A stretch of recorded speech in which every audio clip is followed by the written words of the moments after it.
nos diseñó con un deseo innato de crecer, de prosperar, de avanzar. Todos queremos ser mejores, todos queremos tener más, todos queremos conquistar más, todos queremos estar mejor. Eso es completamente natural. Aspirar más, ese deseo aspiracional es natural en el hombre y Dios nos puso así. De lo contrario, ¿para qué serviría la fe si yo no aspiro más? ¿Para qué voy a creerle a Dios si yo no quiero más?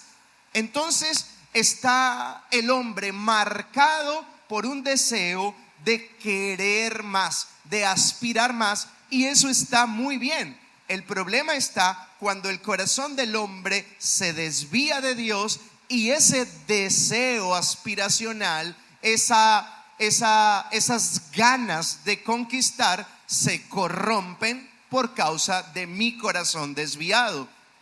Pero el deseo de querer más es natural, es un deseo agradable, es un deseo bonito, incluso aparentemente puede ser piadoso. Hoy en día vemos mucha gente compartiendo esos temas aspiracionales y ahora cualquiera publica contenido muy cool para tratar de inspirar a otros a alcanzar su mejor versión, porque los sueños que tienes en tu corazón te definen. Y ese es el tipo de mensaje que ahora se vende en cada esquina. Si tú revisas tu Instagram y un montón de gente que tú sigues, seguramente copian y pegan este mensaje.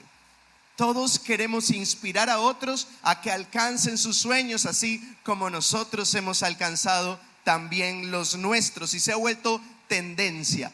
Pero la realidad es que nunca va a dejar de ser un sueño genérico el querer más si no vamos más allá. Es un deseo popular, es un deseo de dominio público, pero nunca se va a hacer una realidad encarnada a menos que nosotros vayamos más allá. Y tú dirás, ¿y qué es ir más allá? Ir más allá es más allá de lo que nosotros podemos alcanzar con nuestras fuerzas, más allá de lo que nuestro corazón sin Dios puede soñar, más allá de lo que nuestros recursos nos pueden permitir, más allá de lo que nuestras capacidades nos puedan permitir. Porque ciertamente, así como Dios nos diseñó con un deseo de alcanzar más, también diseñó ese más que podemos alcanzar. Lo repito, así como Dios nos diseñó con un deseo profundo de alcanzar más, también diseñó el más que nosotros debemos alcanzar. Y cuando detallamos la palabra, cuando nos damos cuenta de qué significa ese más de Dios, estamos abriendo nuestros ojos y a la dependencia obligatoria de Dios. Porque tú dices, lo que Dios me prometió, ese más que Dios quiere que yo alcance, resulta que no puedo alcanzarlo con mis propias fuerzas. Yo necesito que Dios intervenga, porque el más de Dios, las promesas de Dios, el propósito de Dios supera mis capacidades. Entonces, por eso digo que obligatoriamente nos hace dependientes de Dios, ya que no puedo con mi sabiduría, mis fuerzas, mis recursos. Entonces ahora me toca depender de Dios para poder alcanzar lo que Dios diseñó para mí. Y eso está bien, porque Dios sujetó su voluntad y el cumplimiento de su voluntad a mi relación con Él, para que no nos perdamos. Es la única forma en que nuestro corazón se mantenga alineado, en que nuestro corazón se mantenga ordenado y recto en justicia. Ahora, para poder alcanzar lo que Dios tiene para mí, yo necesito pasar un proceso. ¿Ok? Ahora, ese proceso me lleva primero a conocer qué es lo que Dios tiene, porque ciertamente no conoceremos qué es lo que Dios tiene para nosotros hasta que Dios pueda abrir nuestros ojos y dárnoslo a entender. Entonces, cuando yo conozco cuál es la voluntad de Dios, eso no me hace experimentarla de una vez. Ok, sé cuáles son sus promesas, pero eso no quiere decir que están cumplidas. Sé cuáles son sus propósitos, pero eso no quiere decir que ya se desarrollaron en mi vida. Yo sé cuál es la voluntad de Dios. La voluntad de Dios es que yo tenga una familia saludable, pero mi familia no está saludable. Pero esa es la voluntad y comenzaste bien, ya lo descubriste. Ahora necesitas regresarte al punto de partida, que es donde comienzas a formar el hombre o la mujer que necesitas ser para alcanzar la voluntad de Dios y sostenerla en el tiempo. De lo contrario, la voluntad de Dios no está diseñada para aquel que no ha experimentado la transformación de Dios. La Biblia dice que todas las cosas a los que aman a Dios le ayudan a bien, ¿cierto? La voluntad de Dios es que todo lo que me pase termine en bien, así no parezca al principio, pero el final de todo es que sea bien para mí, es que sea de bendición. Pero eso es para todo. Dice, no, para los que aman a Dios. Esto es para los que han sido llamados conforme a su propósito. Entonces hay ciertas condiciones. Todas las cosas te ayudarán a bien. Esa es la voluntad de Dios. Amén a eso. Ahora, ¿cómo activo yo esa bendición? Cuando yo me regreso y trabajo en mí. Ok, si no amo a Dios, las cosas no me ayudarán a bien. Todo lo que me pase, aún las crisis. Si no estoy caminando en su propósito, entonces yo invalido la promesa de Dios. Invalidamos las promesas de Dios, el más de Dios, la voluntad de Dios en nuestra vida cuando yo no quiero trabajar en mi corazón, cuando yo renuncio a ser quien Dios quiere que yo sea. ¿Por qué si yo voy a la iglesia? ¿Por qué he conocido tanta gente que dice ser cristiana, pero cuando yo veo su vida no se parece a la voluntad de Dios, mucho menos se parece a las promesas que yo estoy leyendo en la Escritura? Porque no se trata solamente de que profeses una fe, se trata de que realmente haya un cambio. Si hay un cambio en mi identidad, en mi manera de pensar, en mi forma de ser, entonces yo estoy construyendo en mí la persona que puede desbloquear, desarrollar y cumplir la voluntad de Dios. Es así realmente como funciona. Y no todo el que dice ser cristiano y el que invoca al Señor quiere ese proceso, abraza ese proceso. Pero tú puedes decir, pero yo no soy de esos. Yo no soy de esos. Ahora, creemos que este es un buen año para expandirnos. Creemos que este es un buen año para crecer.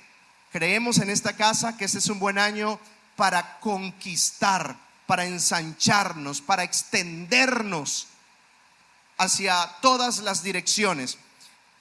Eso no es una frase cliché de 1 de enero, que uno dice, bueno, este año sí, y cuando se da el abrazo del feliz año, uno dice, este año será de bendición más que ninguno, este año Dios va a cumplir los deseos de tu corazón, este año vas a crecer, vas a ensancharte, no en tu cuerpo ya, ese más bien hay que reducirlo, ahora vas a crecer en todo lo bueno. No estoy hablando de los buenos deseos de fin de año, estoy hablando de una etapa de vida.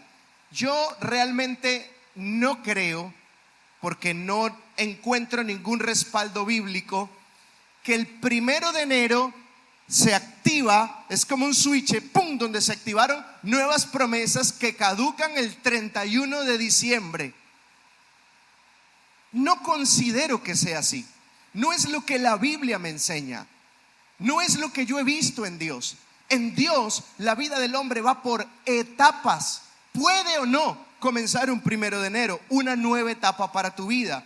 Pero lo que realmente, lo que de verdad marca un nuevo comienzo son nuestras decisiones. Y hay mucha gente que ningún 1 de enero decide cambiar nada. Por lo tanto, su vida seguirá siendo igual a la etapa donde venía. O, mejor dicho, si no cambia, entra igual en un retroceso, en una decadencia, porque la vida está diseñada para que nosotros podamos avanzar. Pero yo creo que este es un buen año, no porque pasó el 31 y fue chévere y comenzó el 1 de enero y hay que tener optimismo. No, creo que este va a ser un buen año para los que creen.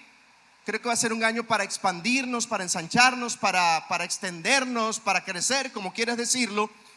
No porque lo traiga el 1 de enero, sino porque es una etapa para la que Dios nos ha preparado durante muchísimos años. Creo que estamos a las puertas de una etapa para la que Dios nos ha preparado durante muchísimo tiempo. Así que este mensaje no se debe a que sea principio de año, se debe a todo lo que Dios ha hecho en años anteriores. ¿Qué ha hecho? Bueno, hemos sido preparados de alguna manera, hemos sido introducidos en una preparación a través de toda nuestra situación económica como nación, a través de nuestra situación social, política, a través de nuestras crisis familiares, matrimoniales, las crisis emocionales que hemos estado atravesando. Y yo creo que de alguna manera eso ha despertado nuestra sensibilidad para buscar a Dios, porque de no ser por muchas de nuestras crisis, no tendríamos el deseo de acercarnos a Dios. Pero al acercarnos a Dios, también continúa ese entrenamiento. Hemos tenido unos procesos muy lindos de universidad de la vida. ¿Cuántos han cursado universidad de la vida? ¿Y cuántos han sido mejorados en universidad de la vida? Por eso digo, Dios nos ha venido entrenando. Es como que Dios nos introdujo en un gimnasio espiritual. Y ahí Universidad de la Vida ha tenido un rol muy importante. La capacitación Destino, que es nuestra escuela para liderazgos, a través de cada célula. ¿Cuántos han tenido experiencias con Dios en una célula? Realmente ha sido de bendición para muchísima gente en esta ciudad. Formar parte de un equipo de 12, contar con un discipulado directo, es una de las más grandes bendiciones que podemos tener. Tener un pastor, tener un líder que pueda ayudarnos a conocer a Dios y a encontrarnos con Dios. Eso es vital para el crecimiento. Dios nos ha ido preparando a través de la oración, a través del servicio, a través del discipulado, a través de ciertos encuentros con Él, a través de ciertos momentos que traen experiencias con Él personalmente. Y eso ha ido tratando nuestro corazón, cambiándonos, entrenándonos para este tiempo de expansión y de crecimiento.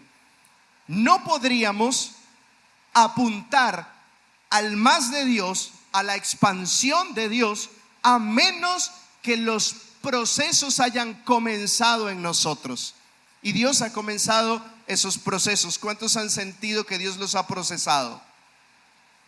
Estamos en un tiempo trascendental, en un momento crucial para esta iglesia.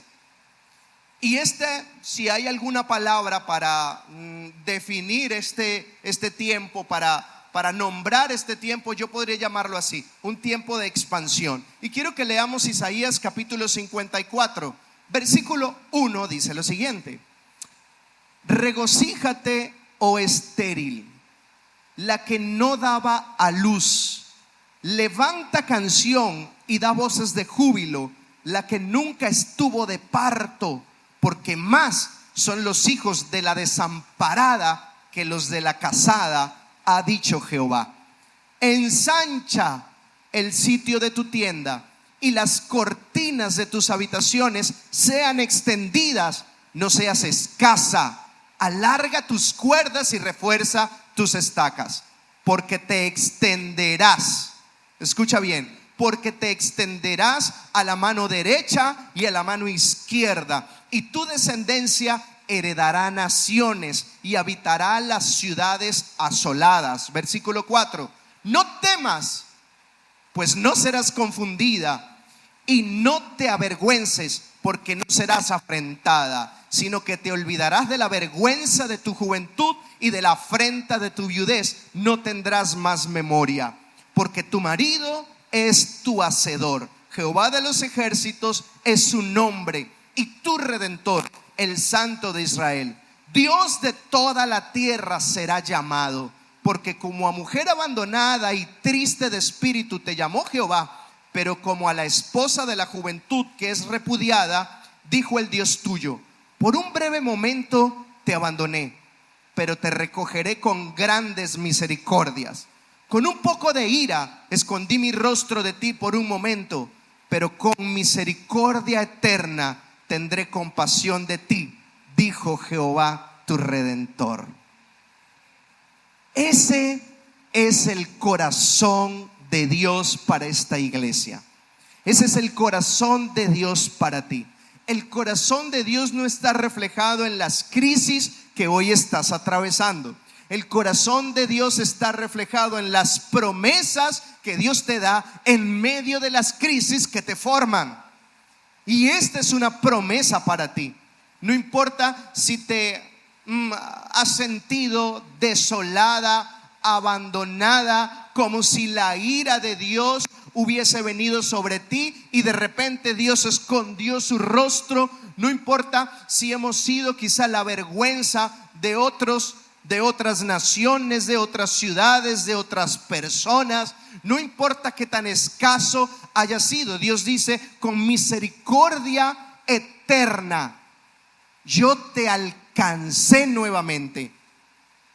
Y mi palabra es esta: yo te voy a bendecir, tú tendrás gozo eterno, yo te voy a multiplicar, te voy a extender, te voy a hacer crecer, te voy a prosperar. Ese es el corazón de Dios para nosotros. Si querías saber en qué va a terminar tu vida, es en eso. Si querías saber cómo hacer para que tu vida termine así, entonces es formando el hombre y la mujer que debemos ser para que eso pueda cumplirse y sostenerse en el tiempo. Una parte le toca a Dios y otra nos toca a nosotros. No es el mejor negocio de la vida. No es el mejor negocio de la vida, porque Dios no falla. El único que está arriesgando es Dios, nosotros no. Ahora, Dios a través de esta promesa claramente nos está llamando a ser bendecidos, a expandirnos. Pero ¿cómo se aplica? ¿Qué significa ser expandidos realmente? Técnicamente significa crecer a su forma y de manera integral. ¿Cómo es eso? Bueno, que todas las áreas de mi vida vean la prosperidad, vean la luz del sol. Que cuando veas tu área espiritual, que significa tu relación con Dios, veas que tu relación con Dios crece, que el conocimiento y la convicción de su palabra en ti es cada vez mayor, que creces en el discernimiento, sabes diferenciar entre lo bueno y lo malo, sabes cuándo tomar decisiones, sabes cuál es la posición que tienes que tomar frente a la vida, sabes cuál es la promesa de Dios, el deseo de Dios, el corazón de Dios. Conoces al Señor. Esa es realmente el área espiritual próspera. Unos van a decir: bueno, yo necesito ser ensanchado, ser extendido en esa área. Creo que es un área bastante corta. Pero también hay otras áreas que nos definen, como el carácter. Crecer en el carácter implica crecer en el dominio propio. También me anoto para esa. La lengua me gana, pastor. Soy chismoso a mil y no quiero, pero no he podido controlar mi lengua. Bien, el carácter tiene que ver con el dominio propio, tiene que ver con la manera de pensar, cómo concibes la vida, cómo concibes a Dios, cómo concibes a las otras personas, cómo reaccionas, cómo actúas diariamente. tiene que ver con tu forma de elegir y de decidir, de tomar decisiones. Tiene que ver en cómo gestionas tus emociones. Si te controlan, te dominan, o eres tú quien está a cargo de tu propia vida. Eso es crecer en el carácter, cuando puedo tener dominio propio. Ahora lo llaman inteligencia emocional. El carácter tiene que ver con la integridad moral. ¿Cuáles son los principios que rigen mi vida? Si los respeto o no los respeto. Cuando yo crezco en el carácter, entonces estoy prosperando. Cuando el carácter de Cristo es mi guía, es mi molde, es mi referencia, y yo cada vez más me voy pareciendo a Cristo, entonces yo puedo decir que estoy trabajando en el hombre que debo ser para que se cumpla, la voluntad de Dios en mi vida. ¿Estamos claros? Crecer en la familia es otra área, que es donde también Dios te quiere hacer crecer. Crecer en la familia implica que tu familia sea salva primeramente. No es que sí, nosotros compartimos y siempre los 31 y el 24 nos reunimos y el primero vamos al río, dicen algunos. Y eso la pasamos genial, hacemos hasta parrilla. Bueno, uno es humano y como ninguno es perfecto, todos vienen borrachos y se pelean. La otra vez el tío borracho casi le clava una puñalada a mi papá, pero nosotros nos amamos, esa es nuestra manera. No estoy hablando de si compartes o no compartes una mesa. Estoy hablando de si tu familia es salva o no, si cuando muera va al cielo o no, porque para eso murió Cristo, para salvarnos, para darnos vida eterna. Y creo que mi familia prospera si mi familia es salva, no si se reúne a cenar. Los malos se reúnen a cenar y eso no es prosperar. Entonces tiene que ver con que mi familia sea salva, con que mi familia tenga en su corazón al Señor, que ame al Señor con todo el corazón y que nazcan al propósito de Dios, que quieran saber de qué se trata la vida ahora que Dios es su Dios y su Señor.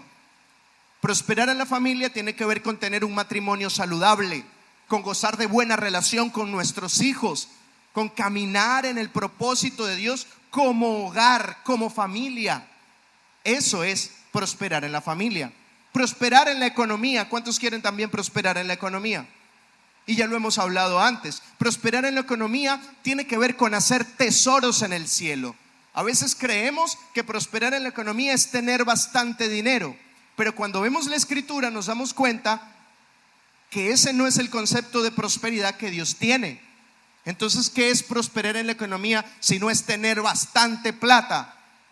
Es que la cultura de trabajo que tienes refleja a Dios. Porque si todo el dinero que puedas tener es mal habido y pesa la sangre de otras personas, el llanto y sufrimiento de otros, entonces no creo que sea Dios bendiciéndote. Entonces tiene mucho que ver no solo con la cantidad, tiene que ver con la forma, tiene que ver con hacer tesoros en el cielo, tiene que ver con la cultura de trabajo que tú practicas, tu honestidad, tu esfuerzo, tiene que ver con la transparencia, tiene que ver con la integridad con la que trabajas, tiene que ver con las motivaciones que te mueven. Prosperar económicamente tiene que ver con cómo manejas el dinero que ya tienes y no solo con cuánto tienes. No es que Dios me ha prosperado, tengo 4 casas ahora y tengo 3 carros y tengo platica en el banco. Tengo suficiente porque Dios ha sido bueno conmigo. Bien, ¿cuál es la cultura de tu trabajo? ¿Cómo gestionas ese dinero? Cada vez que gastas dinero o inviertes dinero en algo, tú envías un mensaje al cielo diciéndole: Señor, esto es lo que yo voy a hacer con lo que tú me das. Esto es lo que yo voy a hacer cada vez que tú me bendigas con algo, cada vez que tú me des algo. Esto es lo que yo voy a hacer, así voy a vivir. Así que cuando yo soy generoso, le estoy diciendo a Dios: esto es lo que yo voy a hacer con lo tuyo.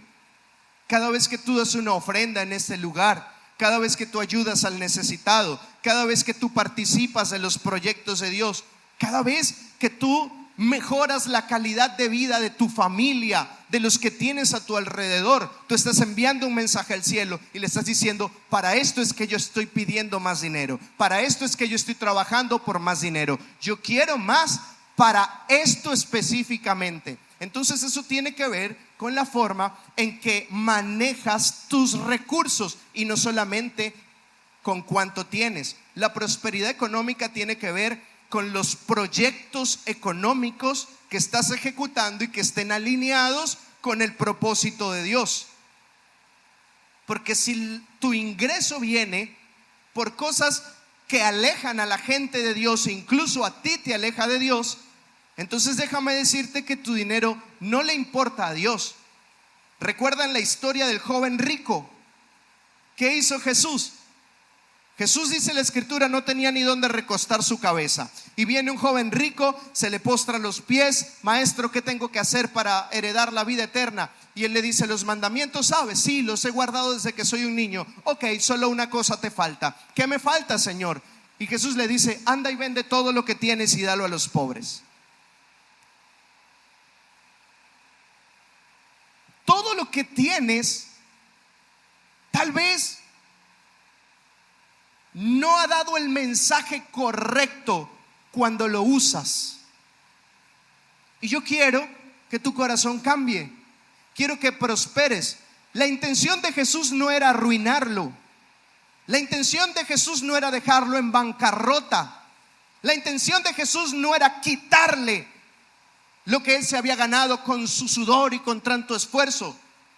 Porque versículos después nos damos cuenta de que Jesús suelta una promesa y dice: no hay quien haya dejado todo: casa, bienes, tierras, familia, padre, posesiones, que haya dejado todo por causa de mí y del evangelio, que no reciba 100 veces más en esta vida y en la venidera, la vida eterna. Entonces no puede Jesús decirle: dame todo lo que tienes, y luego darle una promesa y decir: te hubiese dado 100 veces más si me lo das. Si lo que quisiera era arruinarlo. Entonces, Dios siempre quiere prosperarte económicamente. Dios quiere que tengas abundancia. Él no pudo soltar lo que tenía porque consideraba, dice la escritura, que era mucho. Mucho era 100 veces más. Eso sí es mucho. Pero para un corazón que no acepta la voluntad de Dios ni se deja formar por Dios, lo poco que tiene es su mucho. Eso es su mucho. Pero el que renuncia a una vida sin Dios se abre a las promesas de Dios, y es 100 veces más, y aparte de eso, en la venidera, dijo Jesús, la vida eterna. Eso es lo que Dios tiene para cada uno de nosotros.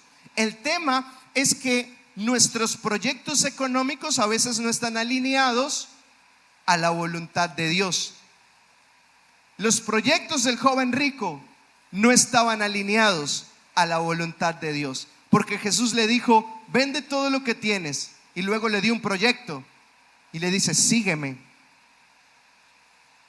El proyecto de Jesús para el joven rico era que lo siguiera, y era darle 100 veces más y la vida eterna. Y él dijo: no.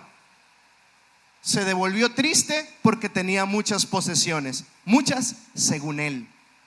Entonces ves que la concepción de la prosperidad económica en Dios es muy distinta a la de este mundo. ¿Te das cuenta? Por eso Jesús dice que hagamos tesoros en el cielo. Los proyectos de un hombre de Dios económicos están alineados al propósito de Dios. Ofrece soluciones sociales, ofrece empleos dignos, una administración responsable de los recursos, está marcado por la generosidad, está alineado al propósito divino y no solamente al lucro. No busca únicamente nuestro enriquecimiento, sino que también está alineado a un propósito mayor, que es el propósito de Jesús. Busca la libertad y no la esclavitud. ¿Cómo me doy cuenta si Dios me está prosperando? Revisa: ¿eres esclavo de tu economía o realmente eres libre? No, yo soy libre porque puedo comprar más que cualquier otra persona que yo pueda conocer. Soy el que más tiene. Eso no significa que eres libre. Ser libre es que eres dueño de tu tiempo. Ser libre es que eres dueño de tus proyectos. Ser libre es que lo que haces no te impide ser quien Dios quiere que seas. Eso es ser libre económicamente. Pero también quiere hacerte crecer en el área ministerial. Dios quiere expandirnos en el área ministerial. Cuando caminamos en el llamado de Dios y acercamos a otros a Dios, eso es crecer en el área ministerial. Jesús resumió el ministerio y dijo: por tanto, id y haced discípulos. Qué tanta cosa, qué tanta complicación. Si algo tengo que decirles es esto: vayan y hagan discípulos. Enséñenle lo que yo les enseñé a ustedes. Ese es el mandamiento, ese es el ministerio de Jesús. Entonces, cuando hay influencia sobre otras personas, no para conseguir mis beneficios, sino para acercarlos a Jesús, entonces yo estoy cumpliendo el ministerio de Jesús. Cuando hay influencia de tus principios, de tus valores como cristiano en el ambiente donde desarrollas tu vida, entonces tú estás prosperando y creciendo ministerialmente.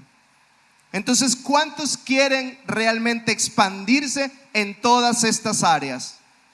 Bien, ahora te voy a decir cómo. Número 1, leamos Romanos capítulo 12, versículo 2, porque aquí está la clave. Romanos capítulo 12, versículo 2 dice lo siguiente: y no vivan ya como vive todo el mundo. No vivan ya como vive todo el mundo. Al contrario, cambien de manera de ser y de pensar. Así podrán saber o comprobar, dice una versión, qué es lo que Dios quiere, es decir, todo lo que es bueno, todo lo que es agradable y todo lo que es perfecto.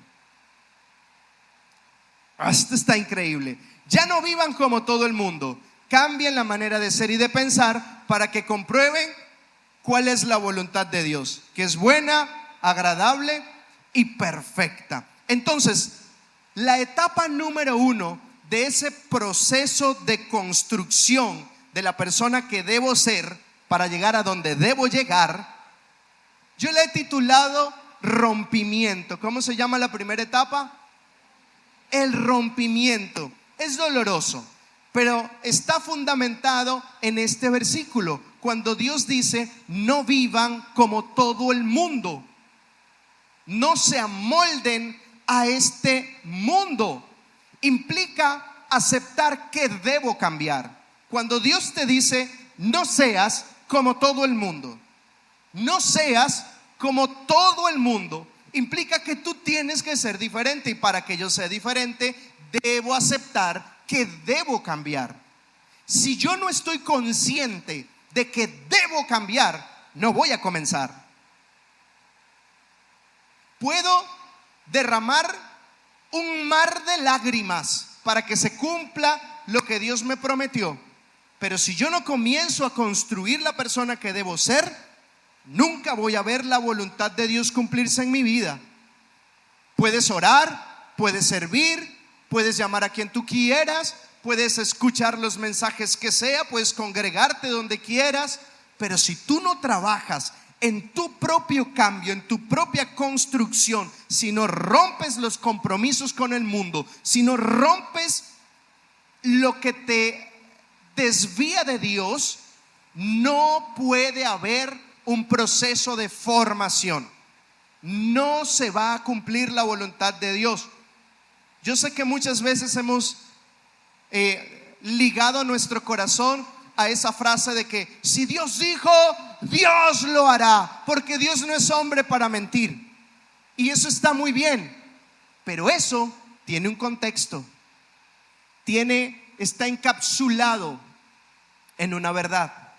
Es verdad, Dios va a cumplir lo que ha prometido, sí y solo sí se dan las condiciones. Y las condiciones no las aporta este mundo, las condiciones las aportas tú si crees y si aceptas ser quien Dios quiere que seas. Ahí no va a haber nada que pueda impedir que su palabra se ejecute. Ese es el contexto en el que esa palabra funciona. Ahora, ya no vivan como todo el mundo. Entonces, eso implica que yo debo aceptar cambiar y que ese cambio quizá no encaje con lo que otros esperan de mí. Eso anula el argumento de es que yo así nací y así yo me voy a morir, porque es que yo así he sido toda la vida y Dios conoce mi corazón y Él sabe que yo quiero su voluntad y listo, que se conforme con eso. No, Dios no se conforma con las migajas. Si tú así naciste y así viviste hasta ahora, entonces sigue así y no aspires la voluntad de Dios, porque para la voluntad de Dios debe haber el cambio, debe existir la nueva criatura en Cristo Jesús, no la vieja que está viciada, dice Efesios, según este mundo. Debe haber un cambio. Debe haber un cambio. No se trata de la iglesia donde te congregas, no se trata de la condición económica que tienes actualmente, si tienes recursos o no, no se trata de la familia que te tocó, si escogiste bien a tu esposa o a tu esposo, no si los muchachos te salieron rebeldes o te salieron obedientes. No se trata de eso. Se trata de que yo pueda ser la persona que Dios quiere que sea. Necesito aceptar cambiar. Si no aceptas que necesitas un cambio, no podrás crecer ni expandirte como Dios quiere que lo hagas. Podrás abrazar tus planes y avanzar en ellos, pero no en los de Dios. El joven rico avanzó en sus propios planes, pero no avanzó en los planes de Dios. Nos toca elegir. Isaías capítulo 55:9 dice: como son más altos los cielos de la tierra, así son mis caminos más altos que vuestros caminos, y mis pensamientos más que vuestros pensamientos. Ahí está claro. O sea, yo tengo planes, yo tengo promesas, yo tengo un proyecto para ti. Está tan alto de los tuyos como los cielos de la tierra. Ahora tú escoges si quieres mis planes o si quieres los tuyos.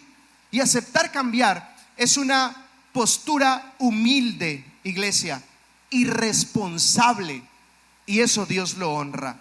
Porque cuando nosotros decimos: Dios, yo necesito ser quien tú quieres que yo sea, yo necesito cambiar, eso es una postura humilde. Y dice la Escritura que antes de la gloria está la humildad. A la gloria la precede la humildad. Cuando yo reconozco mis falencias, cuando yo reconozco que debo cambiar, cuando yo reconozco que no soy lo que Dios quiere que sea todavía, entonces yo estoy siendo humilde. Y antes de la gloria, dice la Escritura, viene la humildad. No es después. No es que ahora, como Dios me bendijo, ahora yo voy a ser agradecido y yo voy a honrar a Dios. No es así. Tú primero cambias y después la gloria. Primero eres humilde y después te glorifico.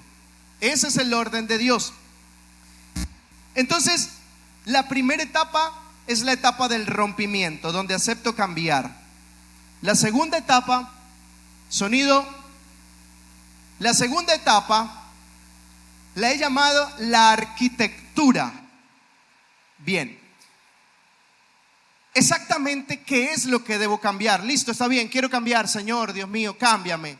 Ahora, ¿qué debo cambiar? ¿Cómo se come eso? ¿Por dónde comienzo? ¿Hacia dónde avanzo? ¿Qué es lo que debo cambiar? ¿Qué es lo que todo el mundo adoptó y que yo debo desarmar? Porque si Dios me dice que no viva como todo el mundo, ¿qué es lo que todo el mundo tiene que yo no debo tener? ¿Qué es lo que yo debo arrancar de mí que todo el mundo tiene?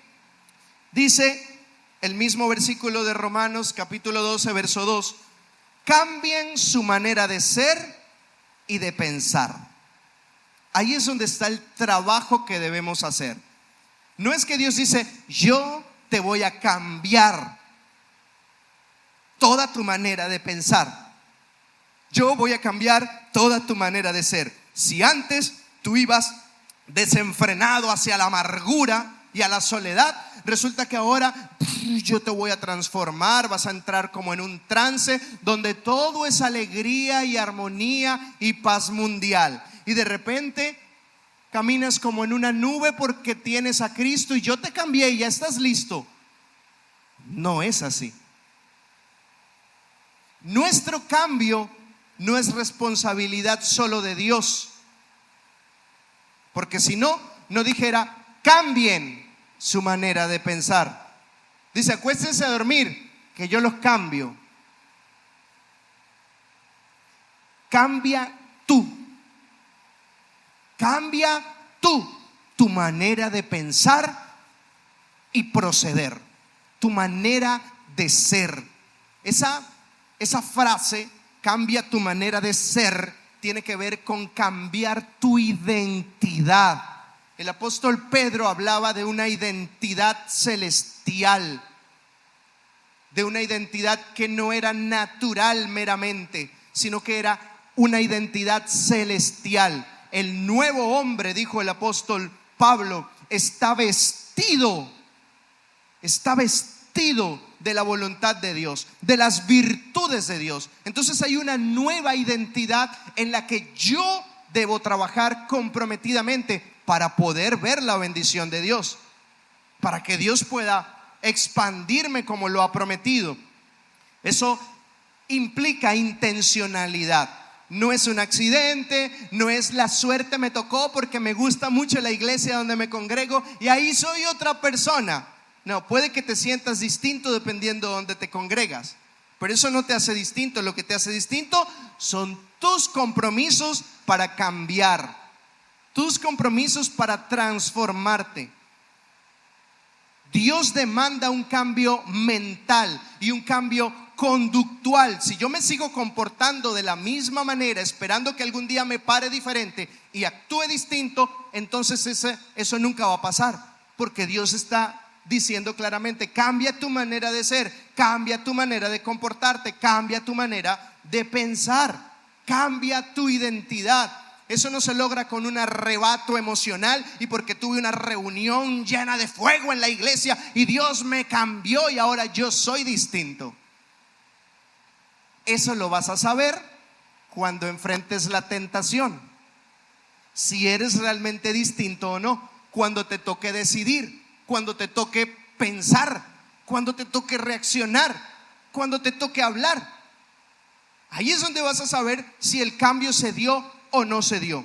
Se trata, queridos, de construir una identidad nueva, la identidad celestial. Que toda la vida hayamos hecho algo de cierta forma no descarta que lo estuviésemos haciendo mal, porque tenemos la tendencia a aferrarnos a lo que hemos hecho de cierta manera siempre. No, es que yo siempre he hecho las cosas así, de esta manera. Eso no implica que siempre lo has hecho bien. Es posible que siempre lo hayas hecho mal. Y tener la humildad para aceptar eso ya es un gran paso. ¿Cómo sé qué es lo que debo cambiar? Porque en la medida en que yo conozco a Dios, lo puedo comparar con mi manera de pensar y de vivir. Y yo puedo saber si lo que soy, cómo pienso, cómo hablo, está alineado con lo que Dios piensa, con lo que Dios habla. Si cómo me comporto tiene alguna afinidad con cómo Dios quiere que me comporte. Entonces es importante conocer a Dios para empezar a conocer lo que debemos ser, en lo que debemos convertirnos. Yo debo descubrir lo que soy en Dios, porque el mundo y las circunstancias tal vez te hicieron una mujer abusada, tal vez te hicieron víctima del abandono, pero eso es lo que tú eres según el mundo. Pero según Dios, tú no eres así, porque aunque tu padre y tu madre te abandonen, dice el Señor, con todo yo te recogeré. Entonces en Dios tú eres algo completamente distinto a lo que el mundo ha hecho de ti. Entonces la idea es descubrir qué es lo que Dios opina de mí. ¿Cuál es el esposo que Dios cree que soy yo? ¿Cuál es el hijo que Dios cree que soy yo? ¿Cuál es el hombre, la mujer que Dios cree que soy yo? ¿Cuál es el cristiano que Dios cree que soy yo? ¿Cuál es el empresario que Dios cree que soy yo? Y así en cada área de nuestra vida. Debo descubrir lo que soy en Dios, qué es lo que Dios está viendo en mí, aceptar como verdadero lo que Dios está viendo en mí y luego comenzar mi transformación. Yo no nací pastor, pero yo descubrí un día que Dios me había llamado a ser pastor. ¿Y qué empecé a hacer? Empecé a prepararme y sigo en eso. Empecé a trabajar en mí, empecé a soñar como un pastor, empecé a verme como un pastor. Y hay gente que me pregunta, anteriormente cuando estaba más joven, ay, ¿y usted no le molesta si no le llaman pastor? No, ¿por qué? Si a mí no me afirma ni me hace más lo que la gente me diga, a mí no me define lo que el otro acepte que soy. A mí no me define lo que el otro ve o deja de ver. ¿Sí? Yo sé lo que soy. Yo soy un pastor, así el mundo entero diga que no lo soy. Dios me lo dijo. Esa es mi identidad y me comporto como tal, no porque tenga un cargo pastoral, sino porque tengo una identidad pastoral. A mí no me hace pastor pastorear una iglesia. Es la forma en que yo ejecuto mi función como pastor a través de la iglesia. Pero mi identidad de pastor no me la da la iglesia, me la dio Dios antes de tener iglesia. Entonces mi identidad está definida. Tú otra vez. Mi identidad está definida no solo por el oficio que tengo, sino por lo que soy, porque el oficio puede ser temporal, pero la identidad no. Hay un hombre llamado James Clear que escribió un libro que se llama Hábitos Atómicos y dice lo siguiente: el cambio verdaderamente duradero ocurre cuando nos enfocamos en quién queremos llegar a ser y no solo en lo que queremos lograr. Es decir, si tú dices, yo soy una persona que está tratando de dejar de fumar, una persona que trata de dejar de fumar, entonces tu identidad sigue siendo la de un fumador que tiene una meta: dejar de fumar. Pero si en lugar de eso tú dices, yo ya no soy un fumador, a partir de hoy ya no soy un fumador, entonces no hay nada que intentar. Tú simplemente comienzas a actuar como actúa el no fumador que ahora eres. Entonces no es un cambio solamente de hábitos, es un cambio de identidad, es un cambio de arquitectura, es un cambio de esencia. No se trata de negar la lucha, se trata de pelearla desde la identidad, desde la arquitectura, desde lo que soy y no desde la mera motivación. Por ejemplo, usted no necesita que nadie lo motive en la mañana para cepillarse los dientes, ¿o sí? Ay no, yo te voy a poner una cancioncita y te voy a dar un premio si tú te cepillas, te voy a aplaudir y te voy a hacer porras, te dice tu esposa, para que tú te cepilles. No, ¿cierto? Tú lo haces. Estés motivado o no estés motivado, tú lo haces. ¿Por qué lo haces? Porque tú eres una persona que se preocupa por su higiene. Unos más que otros, pero hay niveles. Pero cuando tú eres una persona que se preocupa por su higiene, y va a sonar grotesco, tú vas a mi esposa no le gustan estos ejemplos, tú vas al baño y tú luego no sales sucio, tú te limpias, te lavas, ¿cierto? ¿O no? ¿Hay alguno aquí que no se limpie ni se lave? No lo hay. ¿Por qué? Porque son personas que se preocupan por su higiene, por su salud. Felicidades por eso. Lo han hecho muy bien hasta ahora. Excelente. Y eso está bien. Nadie tiene que motivarte a que lo hagas. No, es que no, hoy no estoy motivado, hoy me paré y ay, así no, y me voy. No estaba motivado, no encontré motivación. No lo necesitas. No dependes de la motivación para hacer algo, para comportarte de cierta manera. Lo haces porque eres así. Ese es el punto. con cambiar nuestra manera de pensar y nuestra manera de ser. Yo puedo adoptar ciertas costumbres durante un tiempo, pero son un fraude si yo no cambio realmente en mi corazón. Y el cristianismo no puedo vivirlo desde un fraude. Un fraude no puede sostenerse por largos periodos de tiempo. Yo necesito cambiar internamente lo que soy para yo poder sostener esa manera de pensar y ese comportamiento. Entonces tú ves mucha gente que hoy está motivada a perdonar, hoy está motivada a ser generosa, hoy está motivada a ofrendar, hoy está motivada a ser amable. Pero el día de mañana vino una crisis. Qué motivación, ni qué amabilidad, ni qué generosidad, ni qué ofrenda, ni qué bondad, ni qué perdón, ni nada. Entonces dice, ¿qué pasó? Tan bien que venía. No, lo que pasa es que estaba motivado, pero su esencia seguía siendo la misma. Si tú quieres un cambio sustancial, si tú quieres un cambio permanente, consistente en el tiempo, necesitas cambiar tu identidad. El que venga a acusarme a mí por lo que yo hice cuando no tenía a Dios, queriendo definirme, no puede lograrlo, porque yo soy otra persona. El que está en Cristo, nueva criatura es. Nueva criatura es. Las cosas viejas pasaron y todas son hechas nuevas. Y eso es lo que pasa cuando hay un cambio de identidad. Una iglesia poderosa no es la que aparenta la piedad, la bondad. Una iglesia poderosa no es la que domina el contenido, la que se domina a sí misma, la que tiene su identidad anclada a Dios. Eso es una iglesia poderosa.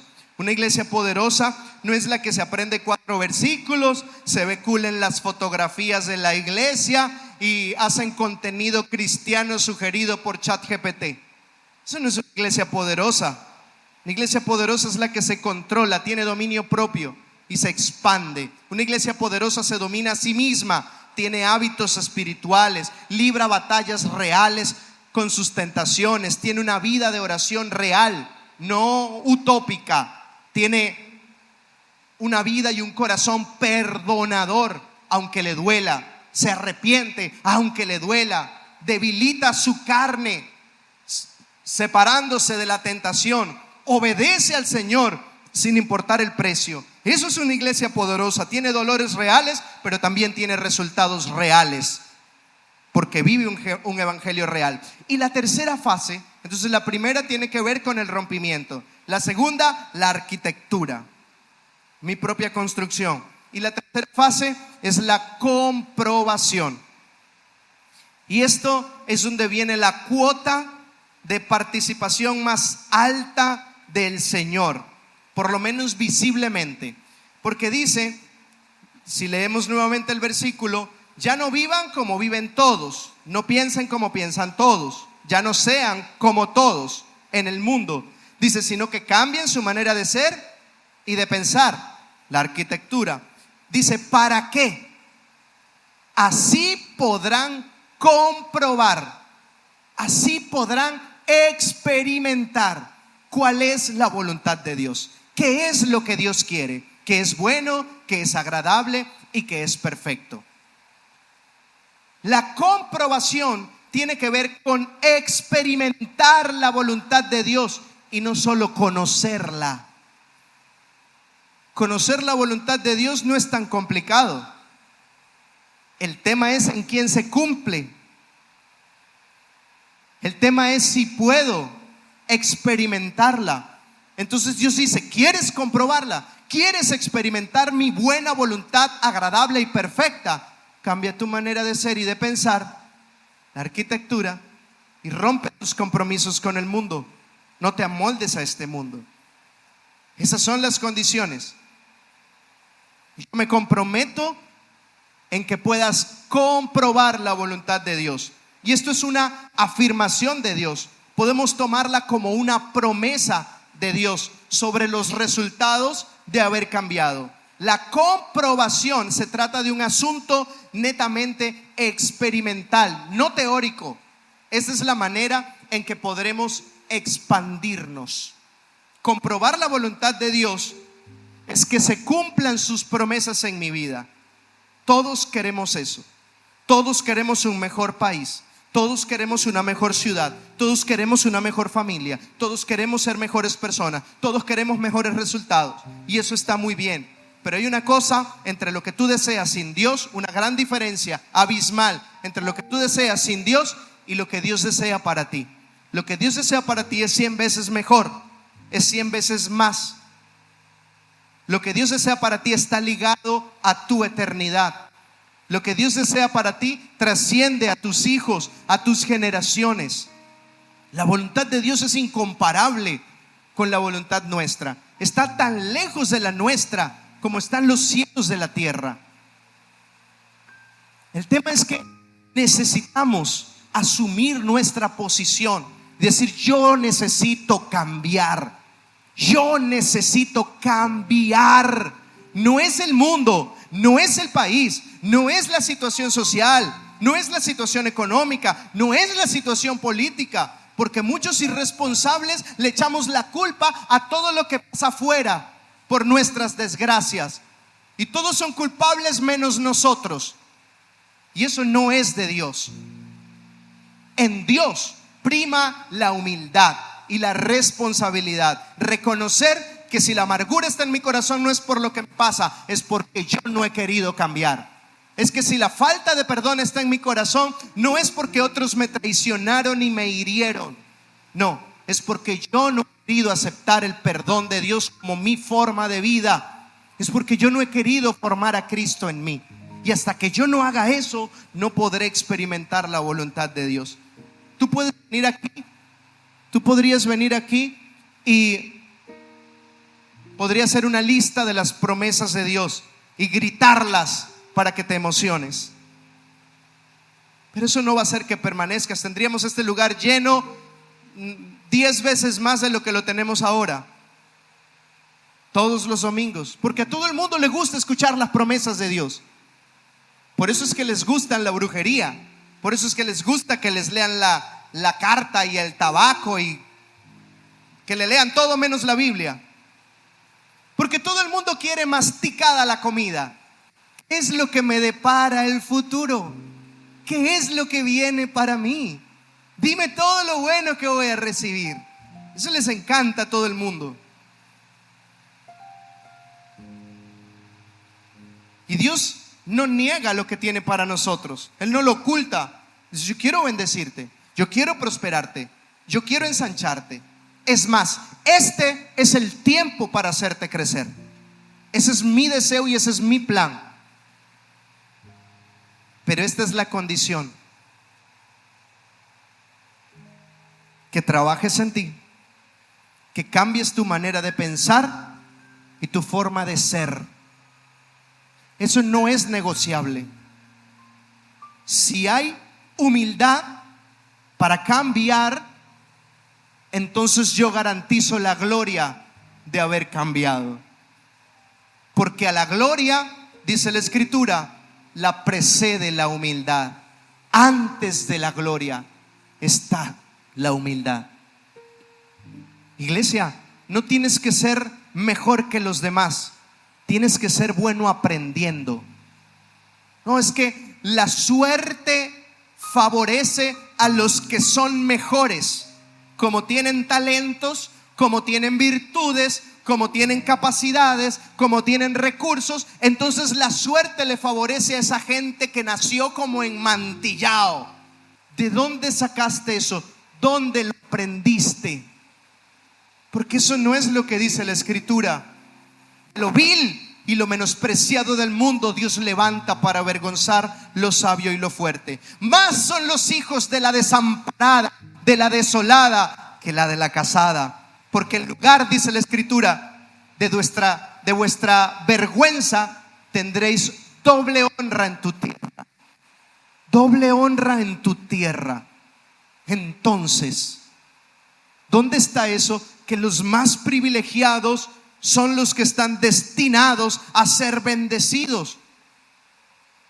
No, Dios está atento al clamor de los justos. Dios llama las cosas que no son como si fueran. Dios da vida a lo muerto. Dios abre puertas donde no las hay.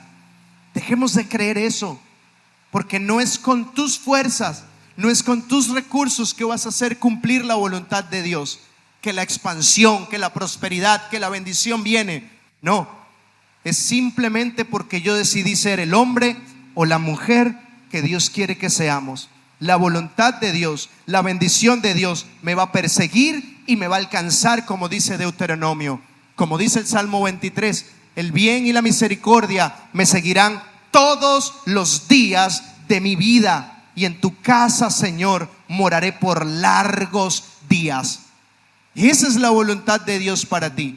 No tienes que luchar contra la corriente tratando de alcanzar algo que es celestial y tú solamente eres natural. Simplemente tienes que descubrir quién eres, aceptar que debes cambiar y comenzar a hacerlo. La bendición te va a perseguir, te va a alcanzar y serás la referencia de muchos otros. Dejarás de entrar en ese grupo de malas referencias de cristianos y de líderes. Comenzarás a ser un faro que alumbre nuestra generación. Comenzarás a ser la luz y la sal que Dios te llamó a ser. Entonces, ¿cuántos están listos para asumir un nuevo compromiso?